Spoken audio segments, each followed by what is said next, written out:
All right, we are recording, we are live. Guys, again, thank you so much for being on. I have a special guest.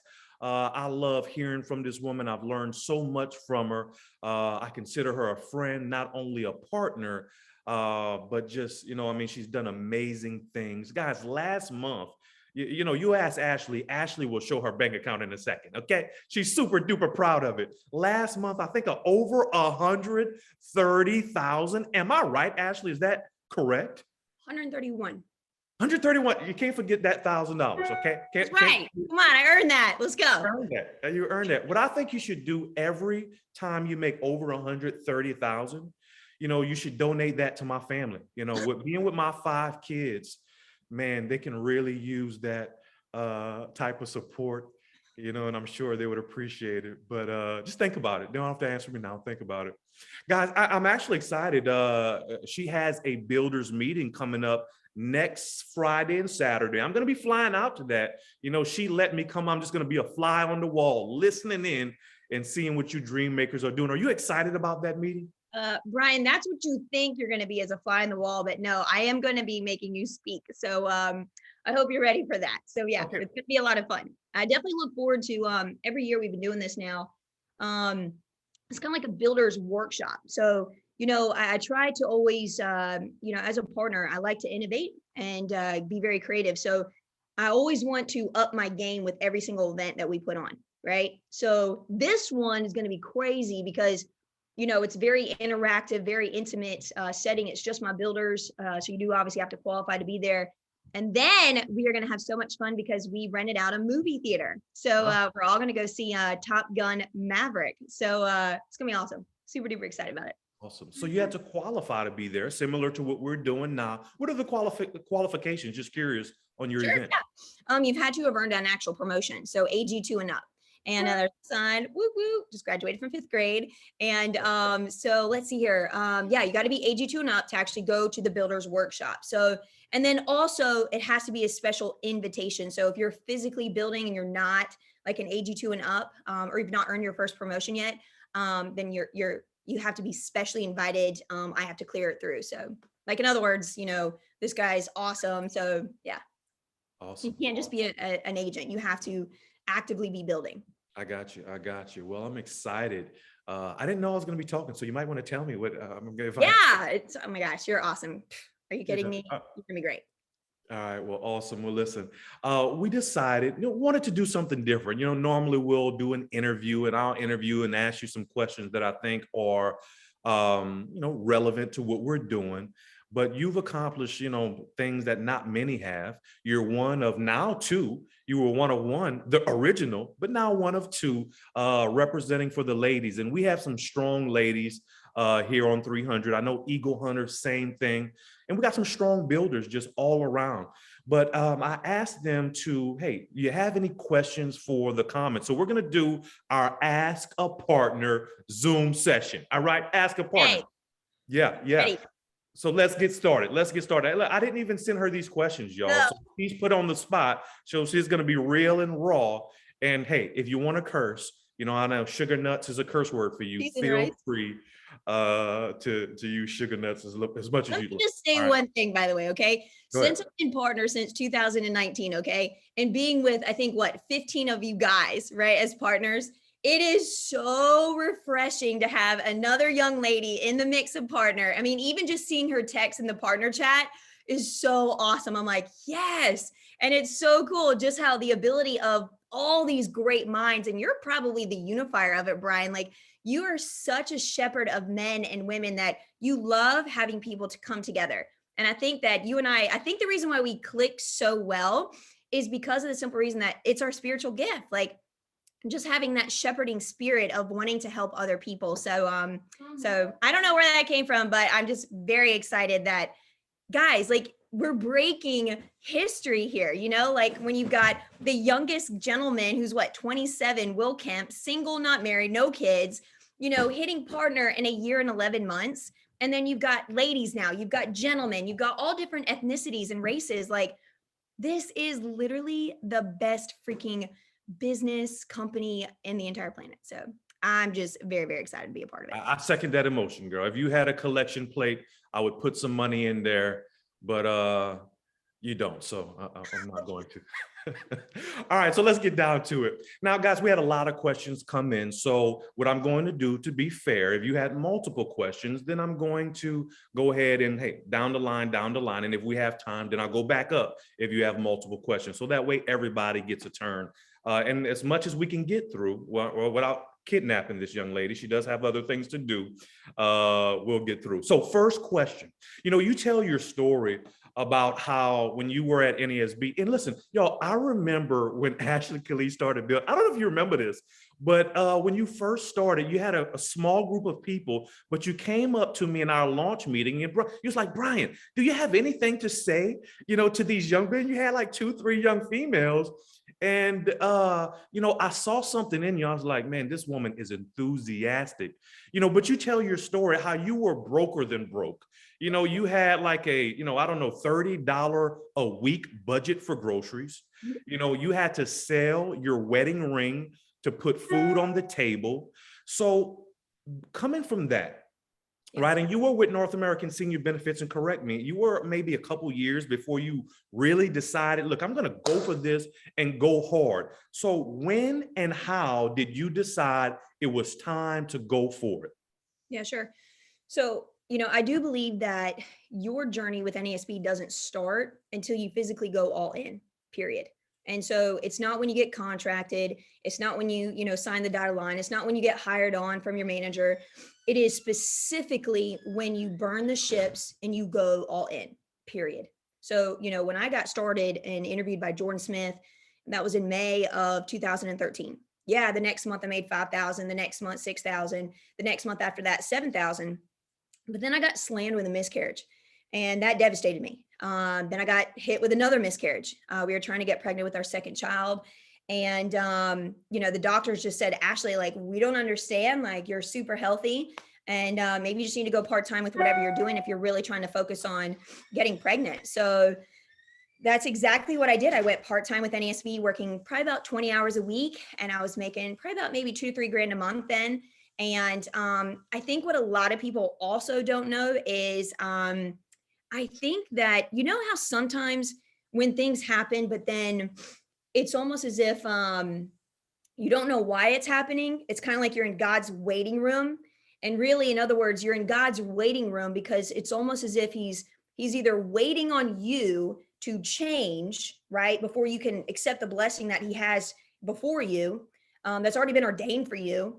Or secondly, is he's working on other people so that they can actually go ahead and do what they need to do or become the person that they need to become, so that then you're going to be able to rise up. Does that make sense? So I felt like I was in God's waiting room, and there are so many. I mean, when I sit here and say this, that the person I am today is not the person I was 9 years ago. Okay. And you're looking at a person, especially in those first 2 years, I realized that I knew that God had this huge plan, and as if he has a plan for all of you guys, right? And you just can't run away from your destiny. You can't run away from, in my opinion, what you were meant to do. And I've always wanted to be a part of something bigger than me. I wanted a bigger mission, and I knew that this was the right platform. It didn't matter if I didn't like selling life insurance. It didn't matter how I felt if I had a no or somebody I would knock on the door with. It didn't matter. What mattered was I liked the result. And so the reason why I say that is because I went through this season, and I feel like, I think God tested me to see, like, okay, let's see, Ashley, what you're really capable of. And I failed miserably. No joke. My character was not in check at all. I was not a financial steward. I had nothing in savings. I felt like, bam, the first time I ever made 5,000 in a month was with NASB. Being a Gold's Gym general manager before that, or before NASB, I was only making $2,500 a month. So I was an idiot. I was blowing money, and I felt like God just had to break me down so he could build me up into the person that he wanted me to become. So when I had Chloe, I got pregnant with Chloe, and we were poor. I mean, it gets really bad when you are scared that if she doesn't stop, like if she cannot stop breastfeeding, because I was so afraid of how expensive formula was. No joke, right? and I would sell the kids clothes that they would get for their birthdays from their grandmother that she would always get from Belk. And because the tags were still on it, I would take it to the thrift store because I knew I would get a higher like money back for it. I mean, legit, that's what we did. I took our kids' birthday money, you know, when they would get $20 for their birthday, or I would get $20 for my birthday from parents or uncles, and that was our food. So when I say seriously, like I had a huge character refinement. I was a big, huge, rusty, dusty, big old boulder. And it was as if God was like, okay, Ash, we're going to have to like legit, we can't just trim you down, Ash. We need to straight up throw you in the fire because I need to test you. Because if you want what you really want out of life, which is that financial freedom, choices, security, you know, a foundation one day, to write a book one day, then I need to see that you're actually capable of broadening those shoulders and having the capacity to be that person that he needs me to be able to, you know, honestly do it the right way and do it with class and not just surrender my beliefs or my morals. And so I tell you what, I went all in because we were poor. I stopped working at NASB for about 10 months, but I think this career, if you ever leave it, it will haunt you. It will haunt you. You know, some people, Brian, they say that, hey, look, have you ever thought about quitting? No, I've never, ever, ever, ever thought about quitting because I remember what my life was like before NASB. But, you know, have I had extremely hard times? Are you kidding me? Of course. But I went all in. That was in February of 2015. So I really don't count those 2 years because it was so wonky. I felt like God was just going through so much refinement within me and my character. And then it was like, okay, Ashley, I think you're now ready. And I think one of the biggest tests I had to, you know, overcome during that season of being poor was if I can trust you with a little bit, then one day I can trust you with a lot. And I think that was a huge thing of, you know, if I was arguing with my husband, like, oh my gosh, we're poor, how are we going to afford this? To, hey, you know what? I'm going to trust God. He's going to provide. And you know what? I'm not going to sit here and complain when he's giving us these storms that are necessary for my character development, for me to actually be able to maintain that next level that I want. So, so I hope that makes some sense a little bit. Yeah, So, yeah. Perfect sense. Perfect sense. So culture is such a huge thing, obviously. And I mean, you've done just a phenomenal, phenomenal job of building a culture. Guys, and let me just tell you, you know, culture is more than a group me, right? Culture is more than a text, right?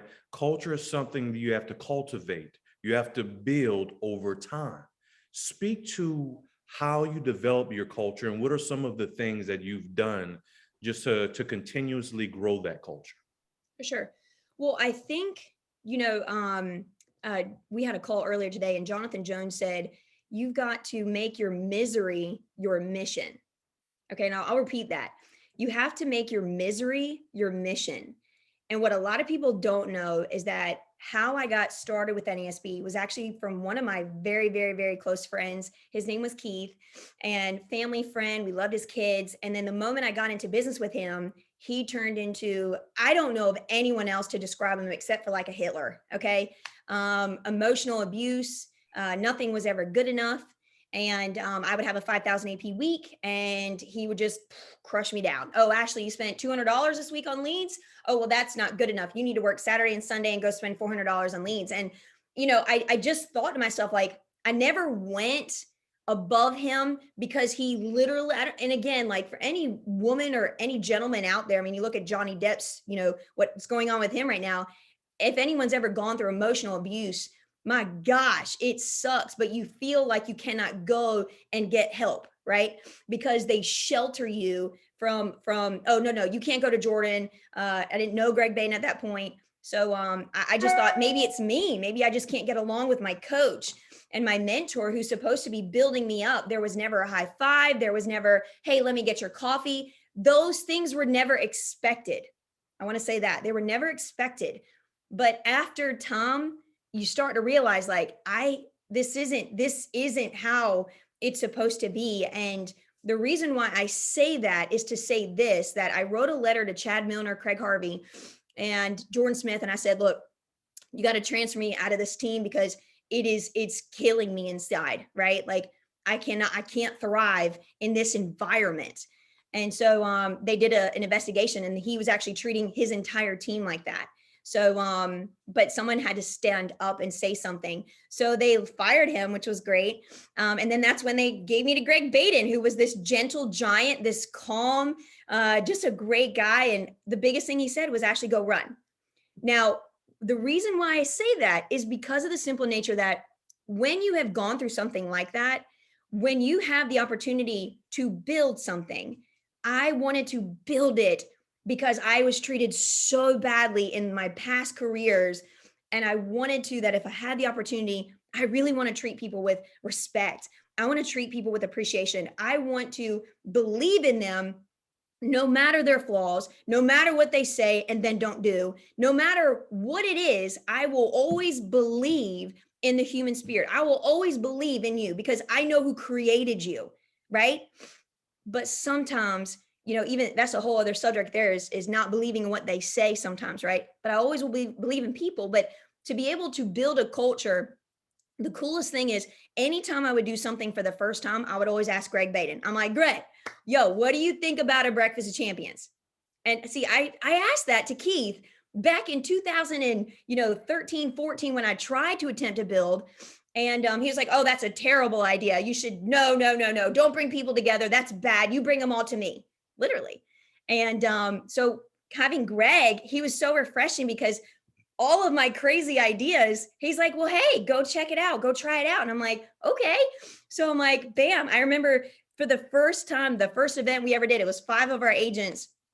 And I'm like, yo, guys, we're going to do a Breakfast of Champions at Cracker Barrel. And the reason why I chose breakfast is because it was cheaper than taking them out to dinner, right? Because then I knew that I'd have to pay for their drinks. I'd have to pay for, a $25 meal for each person.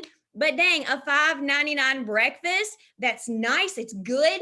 And you got water or orange juice. Come on, right? So that's where we started. And I remember, after that, we would say, hey, look, since I brought you together, let's go do a sales blitz. And I would pack them lunch bags. No joke. I'd pack them these snack lunch bags. I would write like a handwritten quote in there just to give them a little bit more excitement. But that's how we started. And here's the neat thing is, and I guess maybe it's almost like whatever you do, I always want to raise the bar, right? So, we have and operate out of these standards of excellence, but once you've actually raised that bar, then go make a new bar. And so any of my events that I have, anything that I put on, I always now go to my round table of sales managers or RVPs. And I just say, guys, what ideas do you have? What can we do better here? I think if we as builders are not asking our builders, our agents for ideas and innovation, then guys, there's no fun in that. And plus, I don't want a team of just me and my brain. I want a team of people that are so different, so unique that their ideas can come together and we can make this magic happen. So culture wise, I just think it's extremely important to appreciate people. Absolutely. Wow, my gosh, I just take every single person in that gets hired and selected for this team, for NASB. You're already family. And, I'll tell them, look, if you're in the area, come on, if you come into my house, and Brian, I don't know if you know this, but anytime somebody comes to my house, I don't care if it's the guy that cuts my yard. I don't care if it's whoever it is that does anything here. Come on in. Let me get you a drink. Let me get you a Sprite. Let me get you some food. Let me get you a cut of cake or something. Why? Because it's fellowship. And folks, you can't take your things to heaven with you. But you know what? The greatest resource on earth is relationships. And then the second one is time. And that's, I'm sure that'll probably lead into something else, time, right? Especially being a partner. I have 2 children, Christian, who's 11, Chloe, who just turned 8 yesterday, an incredible husband. I now have my grandmother, who's my husband's grandmother. She's living with us right now. And I'm very grateful to be able to do that, for her. But time is, I would love for time to stop. But just when it comes to innovation and wanting to be significant and impact this world, I think that is probably my greatest challenge at the moment is priorities. Does that make sense? Like, and again, I'm sure that this is probably leading into another question, Brian. So if you want to stop me, do you Yeah. want to keep going? Okay. Yeah, let's keep going so we can get as many of these in. Yeah. So next question is early on, right? Yep. What were some of the things that you did to stay consistent with your own numbers? Mhm. While trying to do interviews and recruit, and second voices and all that. What's some of the things that you did to maintain those numbers? So I just had a very, very big why. I knew that I had to surrender something really great, which was my mom card. So I surrendered my mom card for a good 2.5 years. And I just took one step in front of the other blindly sometimes, like, oh, no one's ever done something like this. Let's try it. And but as far as staying consistent, my big thing was it wasn't about me teaching people how to be the top agent. Yes, I would do a 10,000 AP week myself so I could show my team that it's possible, right? That's leadership. Leadership is being that person that goes in the front and takes the risk first, right? And so in other words, I would never ask anybody on my entire team to do something that I have physically not done themselves or myself, right? So as far as tracking, if you don't track, how are you going to measure it, right? You can't measure something you don't track. So if you're not tracking, your presentations and your deposits, I became obsessed with math because if you've ever talked to Jordan Smith, he's very mathematically driven. He would shout out these formulas. He would be able to predict somebody's income. He'd be able to say, okay, predicting wise, okay, how many agents do you have? Okay, great. You're going to be hitting RVP soon. And I'm like, well, how do you know this stuff? And so he taught that to me because I was starving to learn. And so I think that that's a big difference. Some of you guys and girls right now, you're hungry, you want the result, but you're not starving. Does that make sense? And you get complacent because maybe you made 80,000 this past year, or maybe you made six figures, and that's the biggest enemy to success is mediocrity. So, and being complacent. So I knew I always wanted to raise the bar. I was always in competition with myself. So Brian, by nature, I'm competitive with myself because I always want to beat better than my best. If I did 131,000 last month, well, this month I want to do 135. So what do I need to do to make that happen? Right. And, but as far as being the top agent and teaching how to be a top agent, I was never a top agent. I know that, Buddy Lawhead is on here and, they're writing 2K a day. Look, Buddy, legit. If I did like 800 AP in a day, I was like, awesome. Right. And I wanted to teach how to be well-rounded. I think even today, I think the most important thing as a builder is to be well-rounded, to be organized and, to be, working on your character development. There's so many things that go in with leadership, but well-rounded was the big thing. So hopefully that answers your question a little bit. Yeah, absolutely. Absolutely. Next question. Let's talk about onboarding. Onboarding is, people sometimes say, yeah, I got a guy contracted. Well, that's the easy part, right? Nothing stops there. That's the easy part, getting them contracted. The thing is maintaining that momentum and them becoming a writing agent. So what is your turnaround for onboarding on an average? Once you get somebody, I know you get a lot of unlicensed people licensed. So kind of speak to what's the turnaround typically from that point to getting them writing business? Well, I think this could be like a two-part question. So, in other words, how to onboard an agent and then retention, is that probably potentially the right Sure. avenue going down? Okay. So onboarding an agent, I want everybody to write this down. Okay. As a builder, one of the biggest things I wanted to be able to accomplish, and also even being a partner, is systems. Okay. Systems. So if there was a need that wasn't met, then I needed to create a system for that. So for example, how is it that you can create a leader in somebody, because they say, oh, go find the leader, right? And it's like, what? Wait a minute. Like, okay, so then I discount this person that potentially could be a great leader, but I'm not going to develop them. So I know me and Brian, we've talked about this. We're really big at being able to take somebody that maybe is a level 3 leader potentially and getting them up to a 5 or 6. Guess what? because of just human nature. You want to progress, right? So some of the guys and girls on my team that are sales managers, they're progressing, but man, back then everybody would have said, yeah, no, that person isn't RVP material, right? And again, like I told you in the beginning, I always believe in people. So when it comes to onboarding an agent, your systems have got to be, in my opinion, refined, and then refined again, and then refined every single quarter. Okay. Because the needs of your team, they've got to be able to adapt to change. So why? Because our times change, technology changes, things just change. I mean, look, right now we went from, mailing out leads that are paper to now, holy crackers, we're doing digital marketing leads and Facebook leads. So, it's just this push to almost being adaptable to change. So onboarding, our big thing is, even to the point of, I said this, Brian, how in the world, because I've got about 115 writing agents right now on the field every week. So how am I going to get to 300? And I know my time because I only have 24 hours in a day.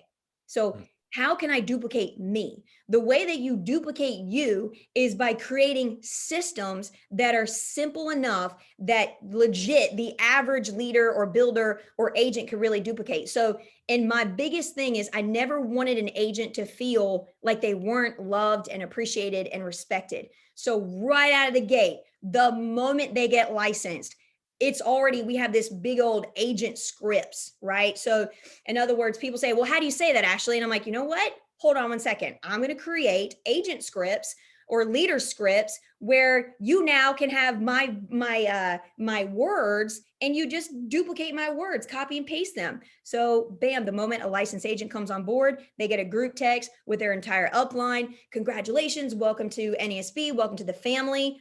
My executive assistant, she will then call them, update the team roster. She'll book them into the Zoom new agent training class, so I don't have to do it. Bam, they're booked to the new agent training class. And we welcome them to the WhatsApp. We have a graphic that's made. It's a very systematic approach. I think systems is everything. So hopefully, retention wise, my gosh, people stay because they make money and they're appreciated, right? 78%, they did a study, 78% of corporate America, of guys and girls that are making six figures, they leave corporate America because of the biggest one, they're not appreciated. Isn't that crazy? So I just think that, create the systems for your team that your team needs. Like if there's a gap of a system, like, oh, how do I get licensed? You should go make a system for that. You should go make a PDF that's nice looking. And over time, you will continue to refine it, but at least it's something, right? And, okay, hey, what's the call ahead approach script again? Well, have you not PDF'd it? Have you not typed it up so that you can put it in your Dropbox or your Google Drive, right? So you should have these things on hand to allow for better predictability of their success. My big thing is, you will make over $3,000 your first full month, period. You will. If you're working full time and it's your first full month, you will make over $3,000 to $5,000 a month. And the average agent on my team, literally, I'm so stupid with math. Okay. Last week, our average monthly premium, I think it was like 360 lives that we protected last week, 300 plus thousand of AP. And it was, what is it? It was $73. It's been that way for literally about almost 2 years. Before that, it was about $67. Before that, it was about $63, about 6 years ago. Right? What's my point? My point is that if you look at the math on that, check this out. That's $8,200 to an AG3 level of income. That's how predictable it is. Ask me the question if you're a brand new hire. Okay. Hey, how predictable is this? Are you freaking kidding me? Like, let me tell you how predictable it is. If you can follow a system, be coachable, and have a great work ethic, you're going to be ridiculously and wildly successful here. Absolutely. Absolutely. Now, what would you say, and I know the answer to this, but for you, have you experienced more success via warm market building, money market, or cold market? Speak to where you're getting your most success in recruiting. What are you getting the best bang for your buck? 100%. I call it money market. So, with cold market, those are your ads. Your warm market, those are people that they're acquaintances of yours. And then there's this like money market. And money market is that money market where it trumps both of those. Money market is you physically going out to the community, meeting people, shaking hands. For example, my daughter has a birthday party tonight, okay? And we invited one of her classmates who happens to be my son's soccer coach. So I said, hey, bring your whole family. The guy is awesome, right? So he's gonna come to my house, eat my food, and have a great fellowship time. And you ready for this? I mean, obviously I didn't invite them for that. My daughter is very close with their daughter, but again, I'm rubbing off on them. Does that make sense? So that person is in my money market. And so I never will ever, and again, this is just a tip, pro tip wise in building is you can never tell somebody what you do until they ask you. You can never tell somebody what you do until they have physically asked you. So when you're sitting at a bar and you're talking to the bartender, you need to make sure that that person has a sign on their forehead that says, ask me about me. Every person that you even come across, you better, hey, how you doing? Oh, I like your shoes. And man, that's a really nice outfit you got going on there. Hey, how's your day going today? Right? You never know who you're going to meet. You never know the connection that you're going to have because of the simple nature that if you like the person that's on the other side in your money market, the bartender, the waitress, your CPA, the guy at UPS, right? The person at Starbucks that served you an amazing cup of coffee. Why are we not asking them when they tell us, what do? You better be ready for that hotline. So did I answer your question? Yeah. Money market, guys, people that you run into, speak to them, right? I got this question just came in. Ask her if Greg or Jordan built her systems, websites, PDFs, or training material. No, not at all. On me. Okay. It was all you. 100%. So extreme ownership. You took ownership and you didn't wait for it. You got it done. 100%, 100%. I don't know why that was ingrained in me. I think it was probably from, what my parents instilled in me back when I was 13. I was a part of Amway, right? So I was already listening to Tony Robbins and Robert Kiyosaki, all these books and stuff like that, audio tapes and CDs back then. So I already knew that, hey, if you want to do something, it's up to you. Now, again, you can ask and say, what do you think about this idea? I would never do something unless I pass it first to Greg or Jordan and say, yo, what do you think about this idea? Right. And the greatest thing that they ever did was just say, hey, that's a great idea. If I created a PDF, if I created a website, if I created, hey, what do you think about doing testimonies? Hey, what do you think about TikTok? What do you think about, social media and doing graphics like this? And all the time, that's a great idea, Ashley. That's a great idea. And then I'm like, hey, what if we do a Zoom new agent training, right? Because of COVID, instead of bringing people to my house like we did before to do a new agent training class, then we take them out on the field. That was very important to me is, I realized that, back then it was, okay, hire somebody, then put them in the car and then field train them. And I realized that they weren't learning. In other words, I had to then take them to class. Like, you need to know our systems. You need to know our tactics and our techniques. So I'm going to implement these into your brain. And then you're going to, and I think just recently over the past 5 months, we created a digital workbook for new agents where, okay, you can go back to this, know what the 10 steps are, know what the, 4 A's to the door approach are, know what the call ahead script is, know the history of NASB, know how to reverse engineer your goals, right? All these things that it's very difficult to teach them potentially on a field training. So yeah, I absolutely 100%. Even to this day, I never have ever asked Jordan or Greg, hey, can you pay for one of my events? Hey, can you help out with one of these events? Never and never. Now, I think Jordan has offered to pay for dinners. Greg has offered to pay for dinners. I will never block a blessing. Never. I will never. If you want to pay for my meal, typically, if you're an agent of mine, I don't want you to. I'd rather do that for you, but hey, okay. But I don't ever want to block a blessing if my upline wants to bless that aspect. Absolutely. So you took extreme ownership. You always seek counsel. And that's something you've been consistent about your entire career. You always run everything past them, but then you do it and get it done yourself. I remember years ago, was this Spain? Did you go to Spain, Madrid? Yeah. So we were sitting down and some of these things that are coming on right now. You were showing me, hey, check this out, Brian. This is the system I'm working on. And you was just flipping and, I'm developing these systems. And, she was hard at work. And you know what? These things are coming into fruition. Here's another thing. I think you're great. I mean, you're the TikTok queen. I'm coming, girl. I'm coming. Eventually, I'm going to be on TikTok, TikTok. But tell me, what are some of the recruiting verbiage that you use on social media that's, yielded great results for you? Absolutely. So I think it's kind of strange. It's actually the opposite. So if you see somebody, okay, think about it like this. What attracts you to actually tapping into something, right? In other words, like if you see something on social media, if you see something on TikTok, what intrigues you about that video, right? That was 10 seconds long. Maybe it was funny. Maybe it was dangerous. Maybe it was a pimple popping video. I know, I love those. It's so weird. I hope I'm not the only weird one. I'm like, I will sit there for like 15 minutes. I'm like, this doctor's popping a pimple. This is so cool. And what's my point? Okay, so my point is that's disgusting, by the way. It is so gross. Like, it's so weird. I hate blood, but my dad was a doctor, my mom was a nurse, and none of their kids went into nursing or anything medical. It's so funny. But I just think it's very intriguing. The grossness that comes out of our body. That is so awkward. That's the moment where I wish I would have retracted what I just said. Anyway, so what was your question again? Okay, TikTok, social media, paraphrasing. Verbiage on social media to attract people.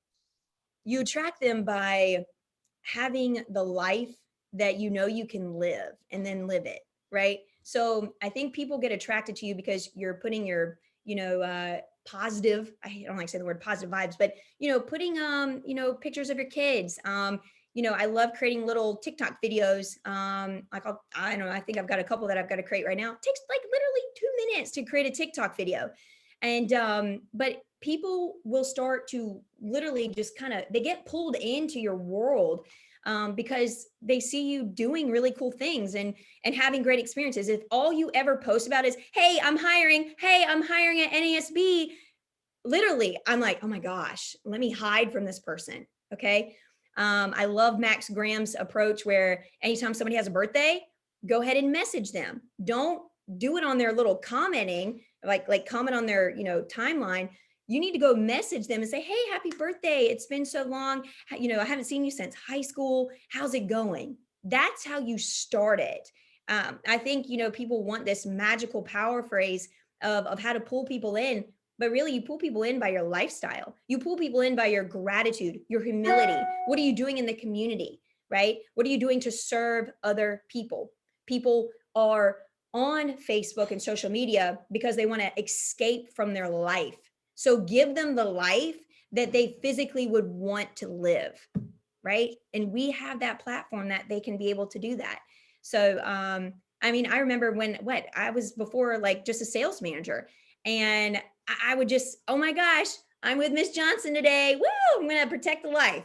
Something as silly as that. But then here's my kids. Hey, Christian, here's a positive quote, dude. What do you want to be when you grow up? Right? Just in this, it's off the wall, crazy stuff. What do you watch? And then go do those things. Not pimple popping. I haven't done that yet. Maybe I will. Maybe I will. Yeah. Let's not do it. We have somebody actually in the chat. Yeah, I love pimple popping videos too. You guys are weird. All right. Anyway. All right. So we got about 17 minutes or so left. I wish we can go like 3 hours, but I know you're a mom. I think your kids are hungry. I saw. Anyway, here's another question. Let's see here. What do your normal days look like now compared to 2 years ago? Okay. And when did you come out of the field? Let's put that one together. Okay. When did you come out of the field? Okay. And what do your days look like now compared with 2 years ago? Okay. So, all right. Okay. So when it comes to building, it's very gray. So it's not black and white. Mm-hmm. So you know how some people say, okay, well, you can get out of the field when you hit RVP2 and you can work 3 to 4 days, right? So I believe that the only way that you can figure out whether or not you can actually get off the field is on your whip. So I believe that when you physically have, I would almost say, sorry, hey guys, It's my dogs. Like 6 to 7 builders that are in direct ship with you, that are business partners direct to you, but then you're really wanting 10 in with, because that really shows a strong profitability.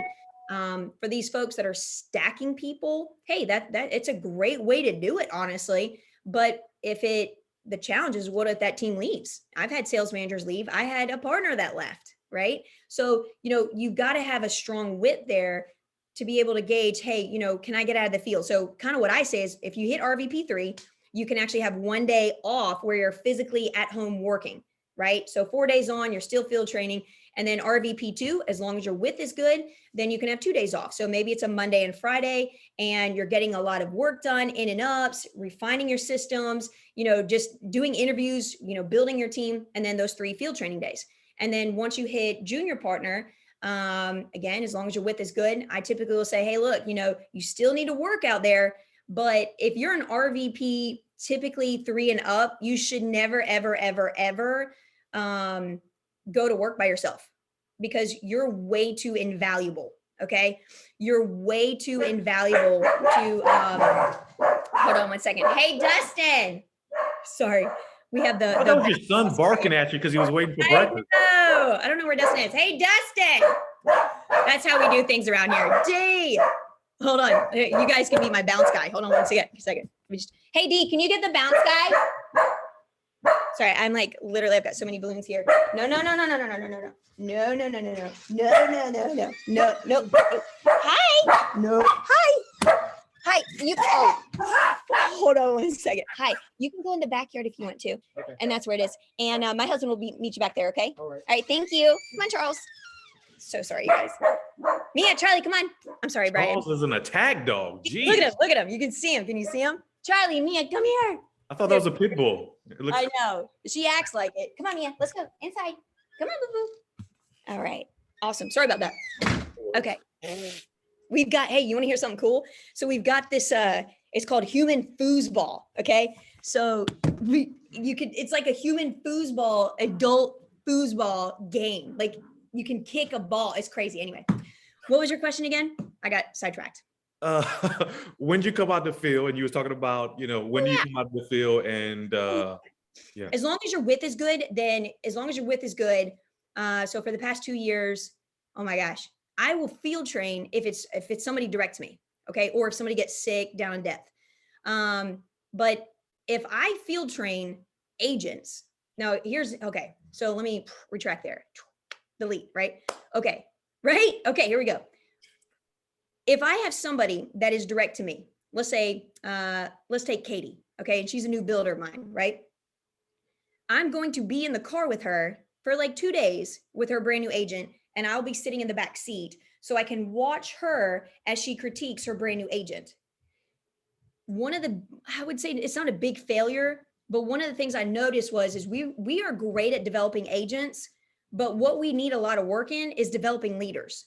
So I realized that about 2 years ago. I apologized to my sales manager team, and I was like, oh my gosh, you guys, I have failed you as a leader because I am not teaching you guys these systems of developing agents and developing you as a leader and the character that's needed. So again, we created this system that if you're a new builder, your direct coach has to be in the car with you, right? And also another system that we do is if you're a brand new builder, guess what? For 90 days, your new agent and your direct coach, all 3 of those folks are on a group text. Why? Because, oh my gosh, do you not see how many new builders throw up on their new agents, baby their new agents? So you just create the systems that just become predictable. So as far as getting out of the field, guys, if you're an RVP and up, you can never, ever be alone in your car. You should always have 1 to 2 people in your car. I think I had experienced major growth when I had 2 people in my car every time.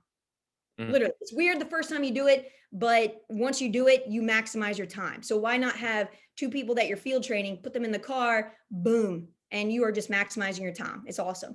And but yeah, as far as selling, I know it's different. You see like a Nick Goichai who did like 70,000 AP in 2 months. No offense, but again, if your width is right, you don't have to do those things. Does that make sense? And I don't know what Nick's with is. That's his goal. That's what his desires are.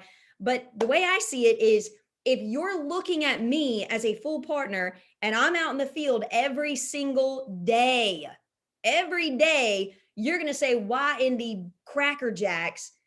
When does it ever stop? Does that make sense? Like, when do you relax and enjoy and start innovating and start doing, these significant things? And yes, that is significant, but I think there just comes a point where I'm like, dude, I already did that. I wanted to be a Jordan Smith in a female perspective. I wanted his life. That dude did a freaking ride along in years. I wanted to mimic that. So how did he do it? Well, he found and he created and developed these leaders that were in width with him. And so if I could create the systems, then that would mean this beautiful, hot quote. Are you ready for this? Write this down, because I heard it about 3 years ago and it changed everything for me. You ready? Changed my perspective on leadership. And here we go. Here's the quote. The greatest mark of leadership is always in your absence. I'll repeat that. The greatest mark of leadership is always in your absence, right? So look at Jordan. We're on this call right now. Look at Craig Harvey. All these folks are being maximized and they're not even here right now. Like, they're not in person with us. So how could I develop systems where it was effective, it was maximizing, and we were growing numbers? Brian, if my numbers were going backwards, then I would realize, okay, I've got to change something. If I lost an agent that was direct to me, okay, Ashley, you might have to go back out in the field. You might have to go field train. If there's a lack of culture in my team, what am I going to do? Well, I'm going to go get in the car with people. That builds culture, right? But if my leaders that are in direct to me, if they're already creating these cultures, then there's other ways that I can maximize my time instead of spending it with one team in one day and one person in a freaking car. I can maximize my time by helping 3 other interviews, doing this, and this, and Zoom after Zoom, or this, or phone call, and saving this agent in a day. So what does my day look like now? Holy crackers. It's an adventure every day. Honestly, it's an adventure every day. I get excited about it. I can't remember the last time I actually wrote a policy. It's been a long time. When I say long time, I would say like maybe a year. And then the other year before that was maybe 8 policies. So I just think it's I like to innovate. We created a foundation. I don't know. I spend more time with my family. I spend a lot of time building up these agencies, and I fill in the gaps where I'm needed. So if somebody has a team event and they're a brand new builder that is direct to me, then it is my need to go help them. Okay. Just like Jordan Smith, he doesn't feel like he has to come and help me with my boot camps. Legit. Right? Because he's like, Ashley, you're great at them. So I don't need to go to your boot camp. If he wants to go just to pour value into my team, great. So I hope that answers your question. Rapid fire now. We got 7 minutes. We're going to go rapid fire on these. Okay. Finance structure for new agents. What's the conversation with setting up new agent finances when they start to write at a good level? Is there a conversation about finances you have with your leaders? Speak to that. Hex, absolutely. I think it's your standards. Whatever's important to you needs to be taught in the very, very beginning. Okay. So if we've not created these standards to our people, to our agents, then it's our fault if they don't meet them, because they don't even know what they are. So, Craig Harvey said this the other day. He said, look, there's no such thing as a bad agent.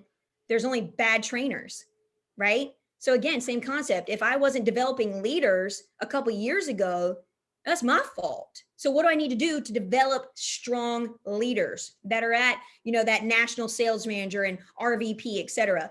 So, I'm sorry, what was your question? My husband's like trying to say something to me. I apologize. Finances. Oh yeah. Oh, I mean, right out of the gate. So we have a segment in our new agent training class that it's about financial stewardship. And over the next 3 to 6 months as a new agent, you want to save $10,000 in your savings account. So we teach people about taxes. We teach people about write-offs, just about being effective as a financial steward, living below your means. As a leader, freak, yeah, holy crap. Like, if you're a sales manager on my team and you don't have $10,000 in your savings account, what in the crackers? Like, you better give me your budget. Holy sugar nuts, not $10,000. Oh my gosh, I will rip you to shreds, because it's necessary. You can't go fly to, Lafayette. You can't go fly to Texas if you don't have money in your bank account. So I actually saw that with one of my sales managers, and freaking making great money. And, oh, I have a new agent somewhere across the states. And I'm like, well, go fly there, go train them. Oh, I don't have the money. What? What did you make last month? 15,000. What? So, I'll rip people to shreds. It's all about a budget. So you got to budget yourself. I mean, shoot, man, I went through bankruptcy back in 2009, way before NASB. And that taught me a lot about financial stewardship, because for 7 years, I had no credit cards. For 7 years, I had no credit score. So I had to live on cash and cash alone. So it taught me a lot about, just getting out of debt, the difference between good debt and bad debt. So I think some people, even if you're a new builder and you're like, oh, I want to be debt free, it's a pipe dream. And I don't even think that's a dream. Why? Listen, investments, that's a wise asset. Does that make sense? So there's so many great things about maximizing your money. For example, I asked my CPA, I said, dude, how we looking on taxes? He said, Ashley, you need a big write-off every freaking year. I always have low overhead, high profitability. And he said, I need you to go buy a car. I'm like, okay, what kind of car? He said, a 6,000 pound car. I said, okay, great. So I can get my dream car, this fully loaded Escalade, like mafia stuff. And I put it in my business, right? So there's just a lot of really fun things that you can do with your money. So nice. Red flags. What do you do when they occur, and what are some red flags that you've seen at the beginning of your career that you would be proactive about now? Well, I think I think my husband, actually, we were just talking about this the other day. When you have a strong self-image about yourself, yes, you're competitive. You don't allow dumb things to come in. But the number one thing when it comes to self-image, positive self-image, is you don't care what other people think, right? You don't care about what other people think about you. Their opinion that they give on you doesn't matter. What's my point on that? My point is that I did have a point. I apologize. What was the question again? Red flags. Oh, so sorry. What'd you say again? This is red flags. Red flags. That's right. There was a point as to why I said that. My point is this. Okay. Is that the agents that you have, like, for example, like hurt people, right? So for example, I could have like killed somebody the other day because you just saw my son, he's 11, but some jerk bully, like, I could just punch him in his face, right? Don't mess with my kids. The same thing. Don't mess with my agents. Oh my gosh, you will see the wrath of hell if you mess with one of my kids. Okay, so anyway, so he had this bully at school, and he freaking called him a name or something like that. And all Christian was trying to do was just be his friend. What's my point? My point is that sometimes when you have an agent that's a red flag agent, it has nothing to do with the system, has nothing to do with you. It is them. It is something that they're dealing with on the inside that was some pain or some hurt from their past, right? So as a great leader, not a good leader, a great leader will meet them where they are and try to discover what that root really is and help them. Okay. So for example, I'll tell you a great example. I had this happen just a couple weeks ago where I felt like I was the punching bag for one of my agents, one of my sales managers. And, I knew the cycle though. So in other words, they would, life sucks, blah, blah, blah, blah, blah. It's this agent's fault or this or whatever. And then the next day is as if they're bipolar. The next day, oh, I'm so sorry for the way I acted, blah, blah, blah. I love you. You're awesome, blah, blah, blah. Right. And then it just got to me where I'm like, it's toxic. So then I literally told this person after we were supposed to go to a coaching session, and this agent blamed everything. Like, they lost a few agents on their team. They blamed everything on me. And I listened to them. I actively listened. I didn't, passively aggressive say anything. And then I literally was like, what? I'm not going to take this anymore. And I literally told them, you can leave. So I literally told one of my sales managers, you can leave. Legit. And as I said, I will not take you doing this and treating me like this, because if you do it to me, you're doing it to what? You're doing it to people on your team. And that's why you lost those agents, because of how you treated them. So, and the craziest thing is, 3 days, that person didn't talk to me, bam, again, I'm so sorry. It's like, but this time it's not a cycle. I will not take that. And again, as builders, as far as dealing with red flag agents, it's a gray area. I've never had to experience fraudulent activity or, people that, written dead people. I've just never experienced dumb, stupid crap like that. But when it comes to internal stuff, like, you try to meet them where they are, in person, on Zoom, on the phone, talk to them. But don't take, like, in other words, like, you need to just know you, right? And you need to know when enough is enough. And I've always been that person. I'm just going to tell you the truth. I'm not going to sugarcoat it. The only way I know to do it is be transparent and just tell people the truth. Tell them the truth. Like, it's not cool what you're doing. It's not right. And I'm not going to take it anymore. So, yeah. One more top tip. And this is your parting one, top tip that you would give to a new or builder who has maybe experienced some stagnation in their growth. What would it be? I think you need to remember what your why is. I think you need to remember what you're fighting for. And I remember what I fight for every single day. And I think sometimes for those people that are staying stagnant, it's because you don't have a mission. Legit, like, you do not have a mission if you feel like you're complacent, if you feel like, it's almost like if you feel like you're not even enough, it's because you don't have a mission on the inside. And a mission, by definition, is something that is greater than you, has nothing to do with your needs being met. It has everything to do with making a difference and doing something greater than yourself. And I think when you can have something like that and march to significance, here's the thing I say. I now have my grandmother living with us, or my husband's grandmother, treat her like my own, right? We bought this house because if something ever happened to my parents, anything, that we have this, lower level guest room with a bathroom. So my thing is, why would you not fight for the future things that may happen to your family? Why would you not fight for it right now to be able to create those abilities and capabilities so that if something does happen, that my grandmother doesn't have to pass away in her own house by herself alone, right? Or in a nursing facility. She can be here in the comfort of her family. So I don't know. I think build it now, build it fast, build it strong, because why would you not? There's so much.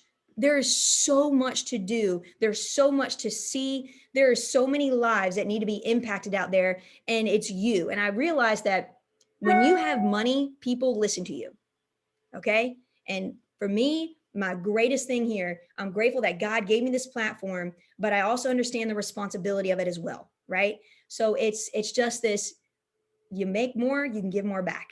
So why would you not fight for that? I don't know. So I don't know. There's just, I think when I created the foundation, it's called the Dream Makers Ripple Effect Foundation. It is just, it's blown my mind in our community. And it's so cool. The ripple effect is created in people's lives. And why would you not, if you have a dream like that? I was dreaming about that stuff years ago. I remember I gave my agents at Christmas time, this was 4 years ago, I gave every one of my agents a $5 cash like bill. And I said, go take this and go impact somebody. Go give this to somebody. And that was just the beginning of the ripple effect. Be the ripple effect in other people. And then bam, we created the Dream Makers Ripple Effect. You got to figure out what you're fighting for, but it's got to be greater than you.